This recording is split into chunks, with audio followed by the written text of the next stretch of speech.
रसिको नमस्कार. आपल्याला प्रश्न पडतो की या रूपामध्ये पांडुरंग निशस्त्र का बरं?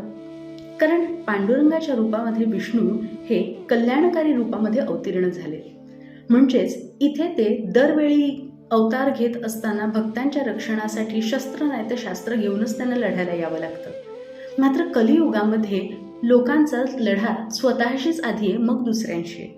मनातच एवढा कल्लोळ आहे, एवढं दुःख आहे की दुसऱ्याला सांगायला जावं तर दुसरा म्हणतो, तुझं दुःख सोड, तू माझं ऐक. ऐकून घेणारा कान आपल्या जवळच नाही. म्हणून पांडुरंग सांगतात, कशाला तुम्ही दुसऱ्यांकडे जाता, माझ्याकडे या. 28 युग ते हेच करतात. त्यांनी कमरेवरती हात ठेवलेत पण कानावर हात ठेवलेले नाही. ते आपलं ऐकायलाच उभे आहेत आणि ऐकून आपलं मन शांत झालं, आपल्या मनातला कल्लोळ सगळा निचरा झाला की मग आपल्याला मार्ग दाखवायला सुद्धा पांडुरंग उभेत. आणि ते सांगतात की शांत व्हा. जिथे संवादाने कामं होत असतील तिथे शस्त्राचं काम काय? अशा वेळेला प्रेमानेच अनेक गोष्टी, प्रेमाने मन जिंकता येतं, प्रेमाने लोकांना जिंकता येतं, प्रेमाने नाती जोडली जातात, हा संदेश पांडुरंग देतात. आणि म्हणूनच कदाचित या अवतारामध्ये ते निशस्त्र उभे असावेत.